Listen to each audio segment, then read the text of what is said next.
What's up everybody and welcome back to Gumi's Shotgun Playhouse. Now I've been working on getting together some individual weapon guides for each of the shotguns, but I have been a bit busy and I want to make sure I test things correctly and get the right information. So they are coming, but bear with me, it's still a work in progress.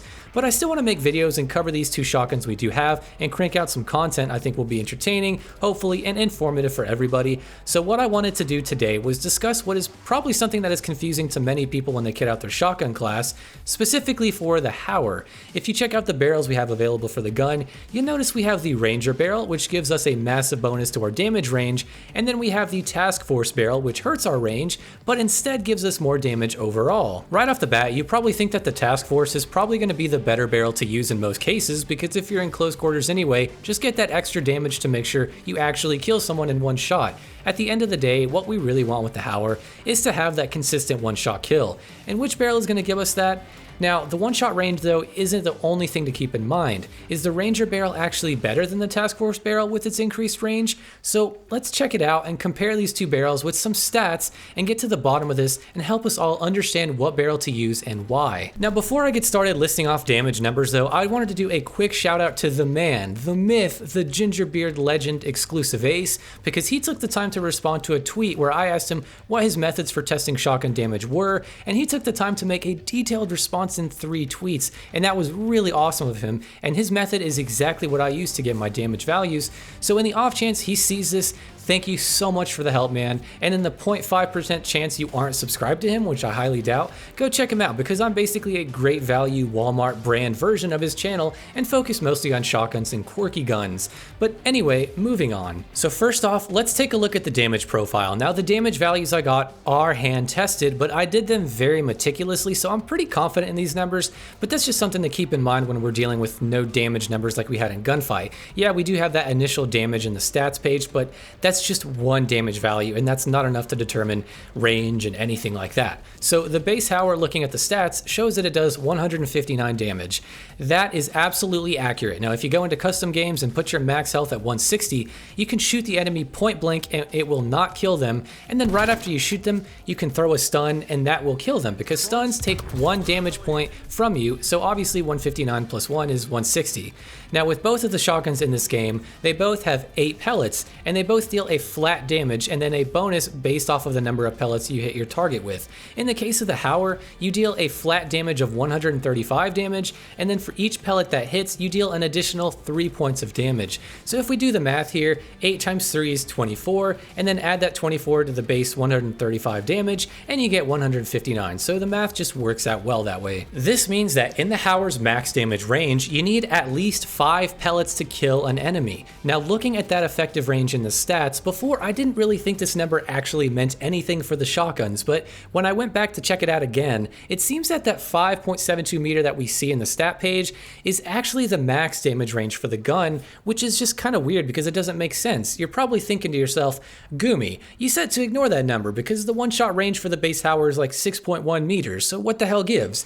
Well, it is 6.1 meters, that's the one-shot range. But the weird thing is that the Hauer can one-shot at that range with no attachments only if you're hitting chest and up. The Hauer will not kill in one shot past 5.7 meters if you hit the stomach or lower, and even if all your pellets hit. I tried that with the choke, which is basically like a slug, and I was still getting just a hit marker. And then at that same range, if I had chest and up, I was getting the kill. So you'll still take most of the enemy's health with the stomach, but it won't be enough to kill them. And this goes for all the barrels. It seems like there's that initial effective damage range in the stats that seems like it's the one-shot range, but you can actually one-shot a little bit further than what's labeled there, as long as you're aiming higher from what I can tell. So it seems like there is some sort of upper torso damage multiplier, maybe a headshot that takes effect after this initial range, and headshots and torso shots will deal 1.35 times damage from what I can tell, but I have to warn you, it isn't entirely consistent, and sometimes for whatever reason in custom games it wouldn't kill, and other times it would, but all I know is that if you aim higher, generally it's going to be better for you if you are running this shot shotgun. Of course, at longer ranges, the flat damage value drops, so it's not always going to be a 2-shot kill, but in most cases where you're aiming, you will 99.9% of the time be getting 1 to 2 shot kills with this gun. But yes, it is entirely possible if you're at the right distance and you just hit barely any pellets that you can get 3-shot kills. But I'll delve more into these ranges in my full weapon guides for the shotguns. So about up to 5.72 meters, you can one-shot anywhere as long as 5 pellets hit, and then past that, it seems like you have to hit chest and up to actually get the one-shot kill, up to about 6 meters. So now that we have a basic understanding of the damage, we can get on to the barrel. So we'll go ahead and check out the 2 attachments in question. First off, the Ranger barrel. The special thing about this barrel is that increase in range. It affects both the one-shot kill range for the gun as well as the overall effective range for the gun. Now the base Hauer can hit a target at 20 meters away. After that, pellets just seem to disappear, and it can one-shot at about 6.1 meters. When you equip the Ranger barrel, that effective range increases to 27 meters, and the one-shot range is about 7.8 meters, just short of a solid 8 meters.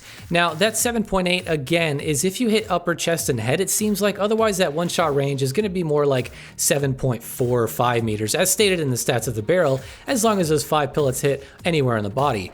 Now I really want to talk about how strong that 27 meters is. With this attachment, you can really catch people off guard, and you can take them out in 2 shots from that far. 27 meters for a shotgun is kind of insane.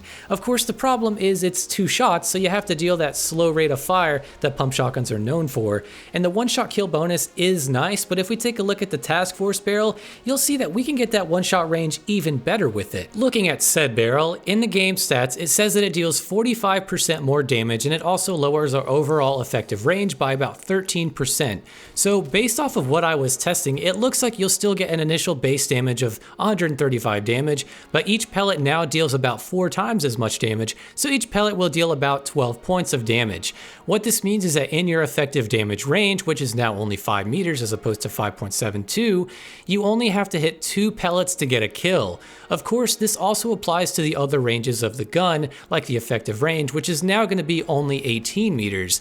That difference of 2 meters from the base barrel may not seem like much, but if you've been playing with the Ranger barrel, you'll immediately notice a difference when you switch to this bigger Task Force barrel. So even though we do get less range, the hefty damage boost we get carries our one-shot kill range up to about 10 meters. This is the best possible one-shot range for the shotguns. It's actually pretty nice. In a custom game, you can really get a feel for how far you can go, and having that extra damage is very nice for helping you get more damage on someone overall. If you use this barrel with the V-choke, you get a pseudo slug that actually works kind of consistently, but I still find myself getting hit markers that I don't think I should be at certain times, and what seems to be the problem, or at least one of them, is that if you hit the enemy's hands, it doesn't seem to kill them at range. Past that initial 5 meter effective range, shooting an enemy's hand will not one-shot kill them. Feet, knees, and toes seem to, but for some reason hands don't. Not sure why it doesn't just get a one-shot kill anywhere on the body in that 10 meter range, but hey, it's still pretty awesome. Now for the big question, which one is better?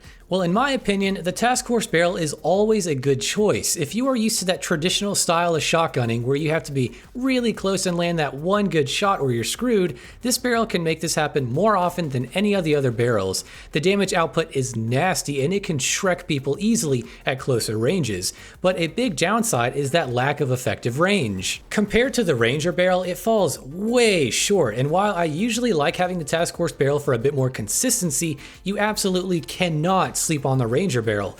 With it, you still get some one-shot kills, but you will be getting some monster range 2-shot kills, and I mean people will shun you and hate you and curse you and shoot your body for it. If you are playing more competitively and can handle the lack of a more consistent one-shot kill, try the Ranger barrel out and expect to be getting more 2-shot kills, and adjust your playstyle accordingly. While you still play as if it's, a shotgun, you can actually challenge some people who head glitch or who you may think are out of range, but I don't always recommend challenging them, but this barrel can definitely let you do it in more scenarios than you initially think. So do I think one is better than the other? It really depends, but my personal preference is using the Task Force barrel for getting those much more consistent one-shot kills, because that's what I'm all about, man. And that is gonna do it for this one, folks. I hope you learned something from all of that nonsense, and hopefully there wasn't too much information or it wasn't confusing or anything like that. Like I said, this is all hand tested, and depending on when you watch this, maybe some of the stats will change since the devs will constantly be tweaking weapons and attachments.